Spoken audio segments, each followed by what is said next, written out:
My brother demanded $50,000 from me for his broken relationship after his fiancée confessed she loved me. My brother Matt, who is 1 year older than me, was engaged to Kate, his ex-fiancée. They seemed like a good match, and it appeared that they would have a wonderful life together. However, things didn't go as planned, and their relationship ended, in large part, due to me. Before you pass judgment, I need to describe what actually happened. Matt and I have always been close, and we even attended the same college where Matt met Kate. They struck it off fast and began dating seriously. Kate spent a lot of time with Matt and me in our college apartment. It didn't take long until she and I became pals. Initially, I was pleased to see how much she cared for my brother, and I admired her as his girlfriend. That's how I've always seen her, as Matt's girl, with the potential to join our family eventually. But over time, I started to notice things about Kate that made me uneasy. She was frequently overly nice with me in ways that did not seem quite acceptable. I dismissed it at first, assuming it was her way of bonding with me as a potential sister-in-law. However, numerous ex-girlfriends of mine would bring up Kate in conversation.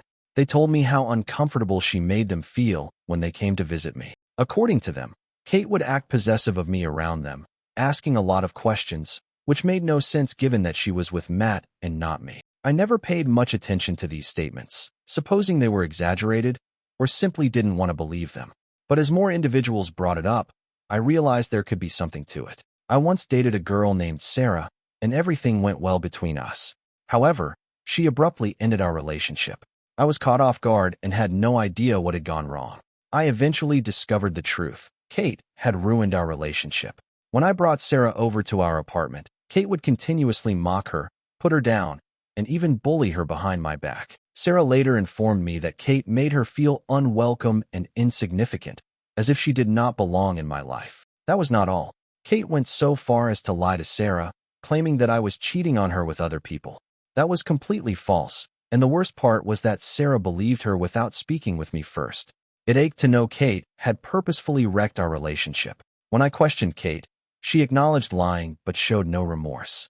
Instead, she excused her actions by claiming that she didn't think Sarah was right for me and was attempting to protect me from a relationship she didn't believe was good enough. She presented it as if she was doing me a favor, but it did not feel that way. It seemed like an invasion, as if she had crossed a line she wasn't supposed to cross.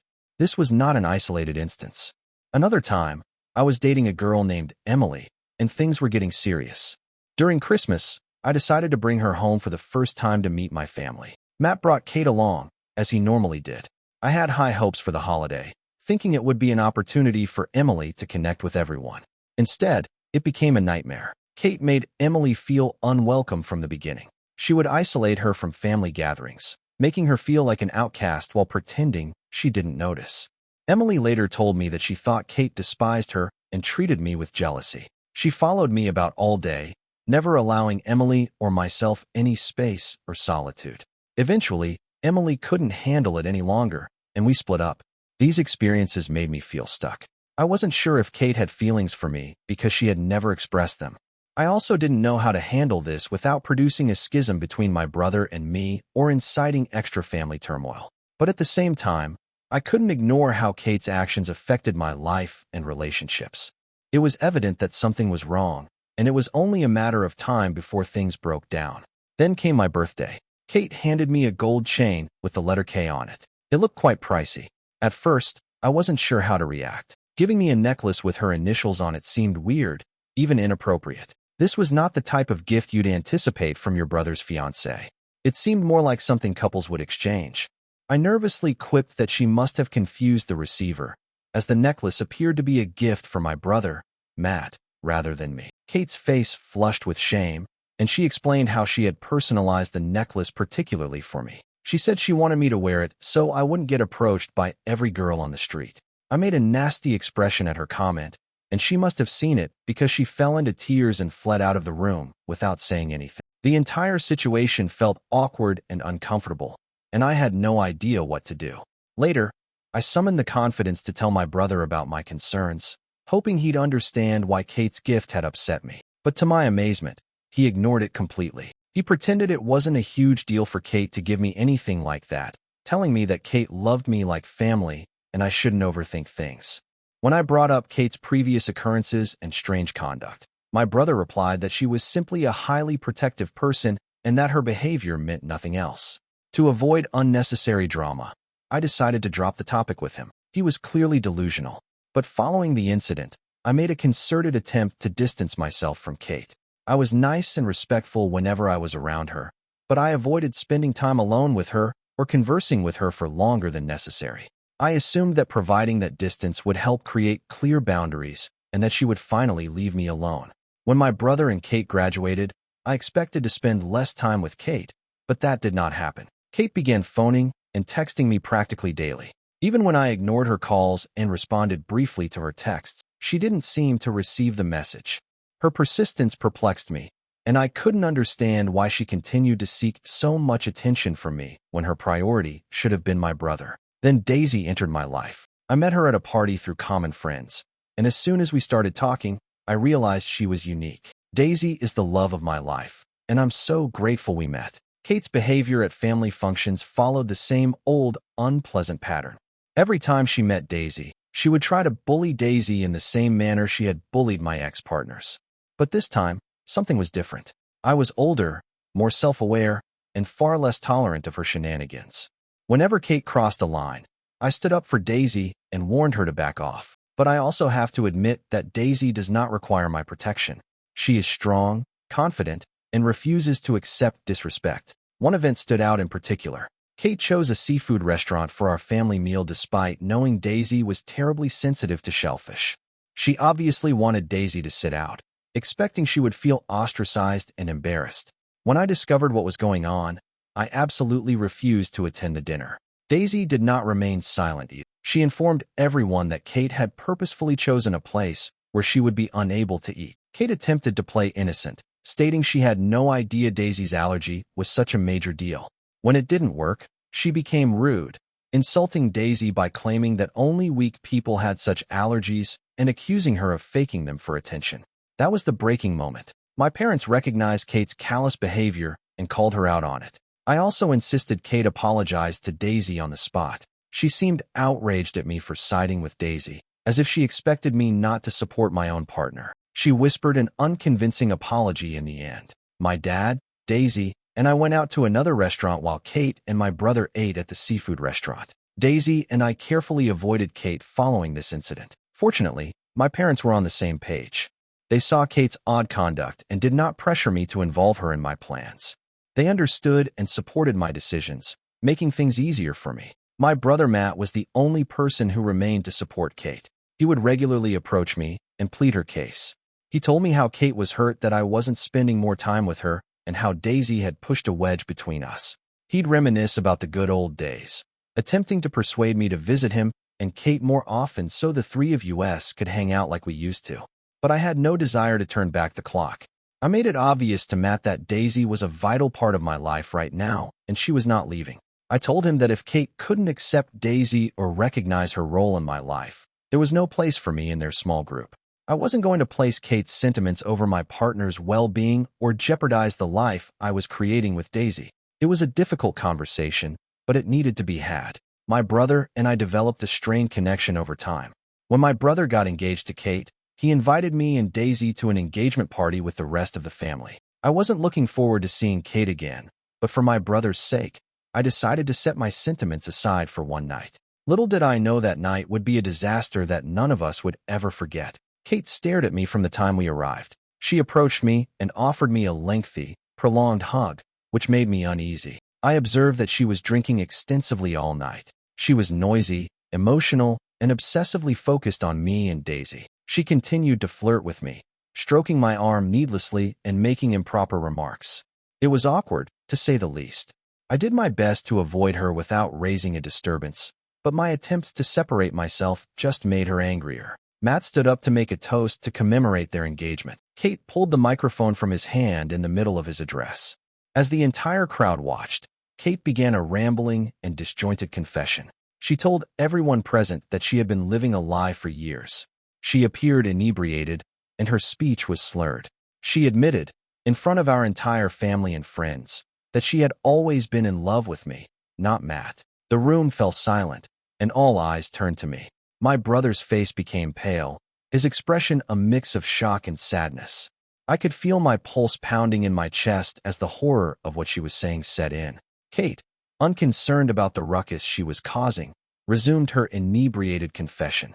She explained that she had tolerated remaining with Matt all these years because it was the only way she could be close to me. Kate went on to express her jealousy of Daisy, claiming that she was the reason I had stopped spending time with her. Then, to everyone's amazement, she begged me to leave Daisy. She stated she wanted us to run away together and have a wonderful life as a couple. The desperate tone in her voice was frightening. The room was stuck in startled quiet except for Kate's drunken tears. Fortunately, Kate's sister, who was also attending the party, stepped in. She hurriedly pulled Kate away from the microphone and attempted to settle the situation. But Kate was not finished yet. She continued to wail and scream as her sister took her out of the room, shouting things at me like, "You're the love of my life," and "Don't let her take you from me." I wasn't sure where to look or what to say. My brother stood there, absolutely crushed, as our family and friends watched, shocked and disbelieving. I was appalled and ashamed by what had occurred. The consequences of this occurrence were terrible. Matt was devastated by Kate's public confession and betrayal and ended their engagement immediately. He severed all links with her and refused to see her again after that night. While I completely supported his decision to terminate things with Kate, I didn't expect him to cut me off as well. Matt refused to speak with me after that, no matter how hard I tried. He ignored my calls and messages, and he did not respond even when our parents tried to interfere. He stopped attending family gatherings, barely communicated with anyone, and provided no updates on his life. He has had almost no communication with any of us in the past 5 years. He was even absent on the most important day of my life, my wedding to Daisy. My parents occasionally receive a few updates from him, but that's about it. We have no idea why he cut us off so totally, but we understand his need for space, even if it breaks our hearts. That is why when my phone rang this week and I saw Matt's name on the screen, I was taken aback. I hadn't heard from him in years, and I couldn't believe he was reaching out now. When I answered the phone, the first few moments were awkward. We hadn't spoken in a long time, and it was hard to know where to begin. But I was just glad that my older brother had finally contacted me. I missed him more than I knew. Matt informed me he was doing okay and eventually revealed why he was reaching out. He informed me that he was getting married in a few months.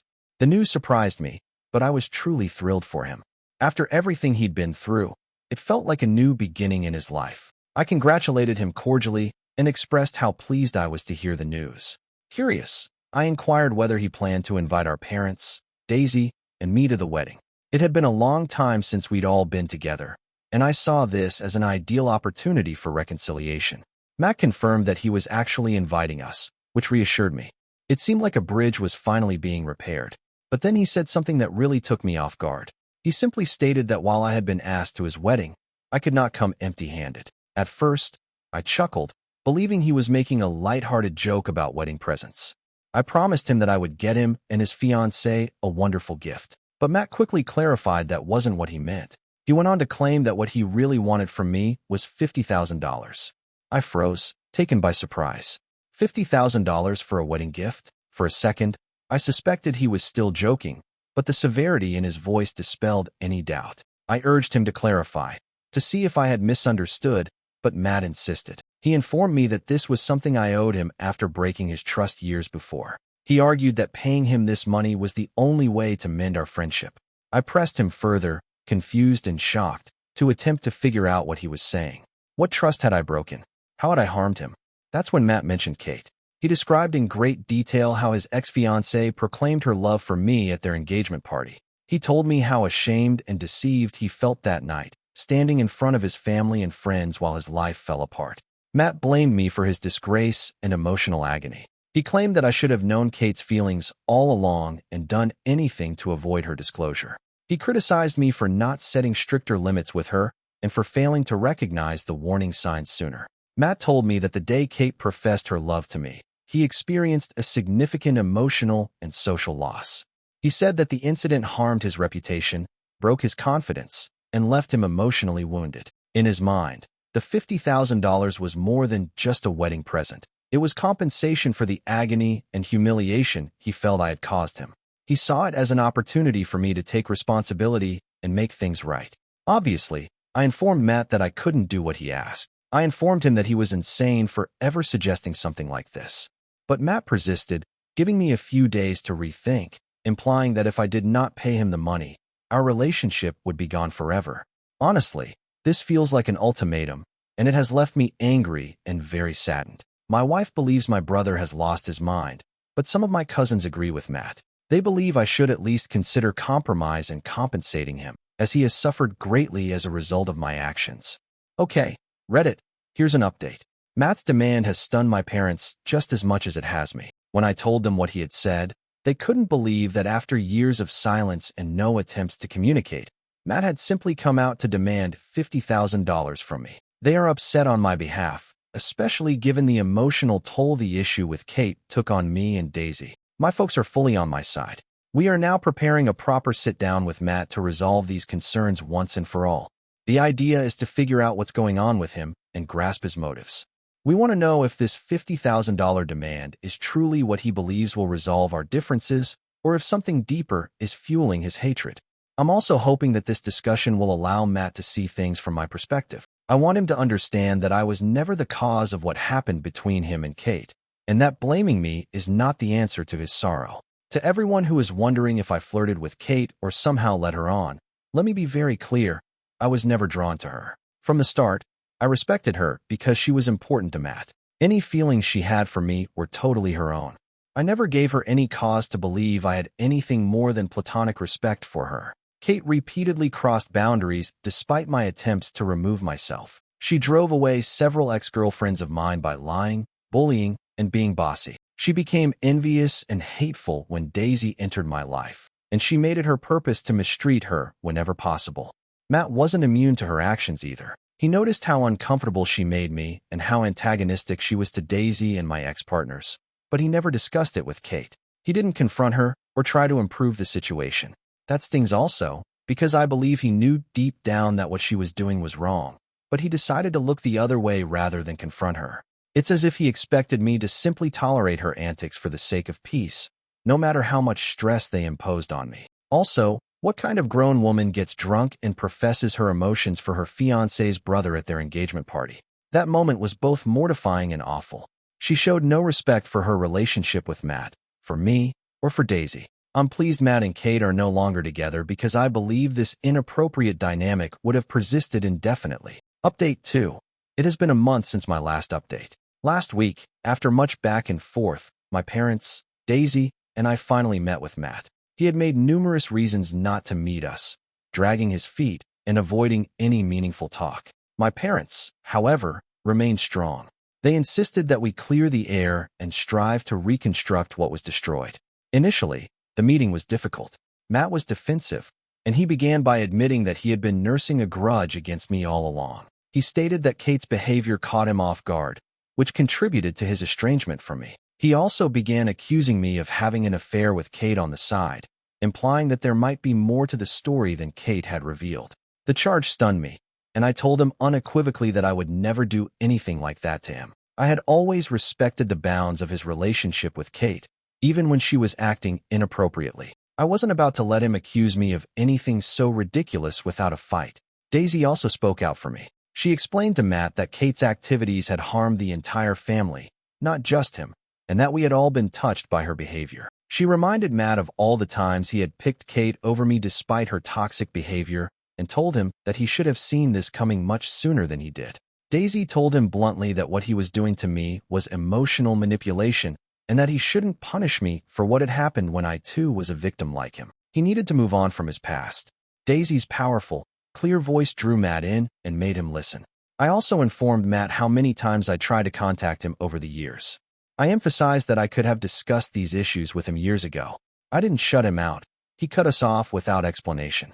This is when Matt informed me that he was too humiliated to face me back then, that everything had been so overwhelming for him, and that he believed cutting us off was the best move for his mental health. While I understood his desire for space at the time, I couldn't figure out why, after all these years, he was asking me for money. That's when Matt revealed the true reason. He stated that the $50,000 he was requesting represented the amount of money he had spent on Kate over the years, including trips, presents, and any other costs incurred throughout their relationship. He believed that because Kate fell in love with me and I was the reason their relationship ended, I owed him the money as reparation. It was as if he was attempting to rationalize the absurdity of the situation by presenting it as a debt I needed to repay. I sat there in full shock as Matt continued to rationalize his ludicrous request.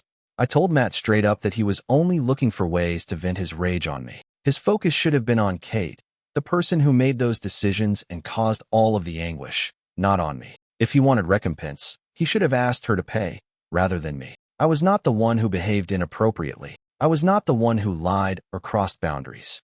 Kate was the one who made the issue, but I was getting blamed for it. Matt seemed to be grabbing at straws, blaming everyone save the person who had genuinely mistreated him. My mother was also unable to keep back. She informed Matt that asking me for money was extremely inappropriate and that he should stop acting like a crazy person. My father agreed with her. My brother turned on my parents and began accusing them of always favoring me. "You both should stay out of this matter. You always support him no matter what," he cried. "Kate left me for him, and you two are taking his side. He's clearly the golden child. You both always favor him no matter what." My parents, taken by surprise by his behavior, attempted to calm him down.